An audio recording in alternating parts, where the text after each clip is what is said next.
So talking about the syntax, you can see that in your screen, at and provide the index inside the bracket. So I hope that you will get knowledge about this programming you watching my tutorial. So read this once and we'll practice this using. First we need to read it and we'll practice using our practice function which I have created. So let's read it line by line and understand what is written. As parameter it takes index, and second thing it takes 0 base index of the array element to be returned converted to an integer. If the array is 0 base, then it is converted to an integer. Second point is negative integer counts back from the end of the array. If the array is less than 0, then the array plus index.length is accessed. So let's see with an example. I've created a function for you to practice and understand it better. So I have created array itself with the following example: 1 2 3 4 5. So the length of the array is 5. Let's check the length of this array and confirm if the length is 5 or not. So let's check the length using the length method. I have discussed the length method in my earlier videos. You can go through that video and check out. So for calculating length, you need to type arr.length, which is the array name dot length. It will give you out the following length of the array, and let's return the length in order to check if the length of the array is 5 or not. Then in order to return it, just return len. It will return the length. You can see right in the screen we get 5 as an output. So coming to the length of the array is 5. Why I am discussing the length, I'll tell you in the next part, because length is holding some important factors while covering the at method topic. So let's remove this and try our at method. Let's remove this all, and I will use the at method example to show you how this at method works in JavaScript. This is a very useful method because it helps to get the element at negative index. So first let's try the element at 0 index. So I'm typing let element at 0 index is equal to assignment operator, and you will call arr.at and will provide the index 0. So it will give the element 1 because at index 0 you can see array indexing starts from 0. I have previously explained it why it starts from 0 and ends up till length minus 1, so we get element 1.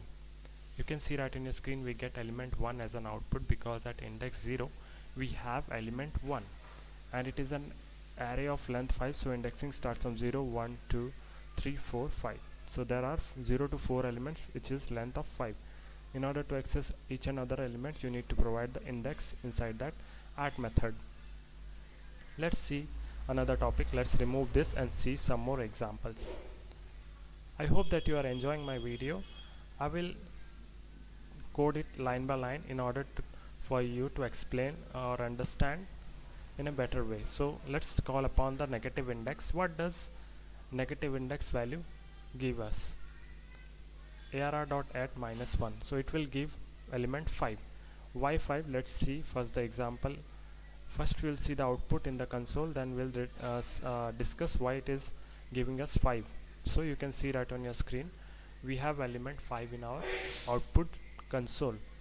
What do you think? Why do you think that it is an 5? Why not other elements of the array? Let's see why it is 5. Why did I get 5 as an output? What is the reason that we are getting 5 as an output? There must be some reason that we are getting 5 as an output. So let's debug that reason and understand why we are getting 5 when we are calling upon the negative index using the at method. So for negative index there is some formula used by JavaScript. So this is the formula that he uses, or the JavaScript engine uses internally to get the element at provided negative index. So it does is that array.length plus index I have written by mistakenly. I will just after writing this I will change it.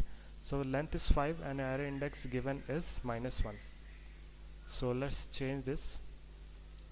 Let's change this it to plus. So array length plus index. Array length is 5 plus of minus 1, which is 5 minus 1. So the result will be array index we got 5 and plus of minus 1 is minus 1, so 5 minus 1 is 4. So we get the final index for the element to be accessed is 4. So at index 4 we can see that there is element 5. So that is why the element 5 is returned from that index. When we provide a negative value, it calculates internally using array.length plus index, so we get 5. Similarly, for other negative index, it calculates the thing in the same manner. So you can easily calculate and see, debug and understand why it is returning the value 5 as for the negative index -1. I hope that you are clear with my examples. This is a very clear explanation. If still not, then you can comment it out. I will explain it more about this in the next videos. So let's clear this out. Getting undefined values. This is the third part which I will tell you when we get undefined value as an output.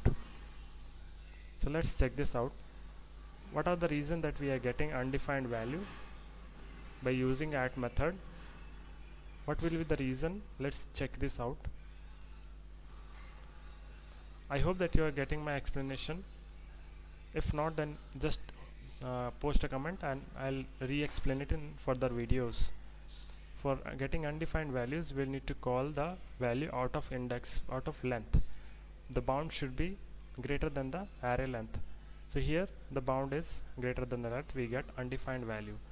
We don't have any length of 9.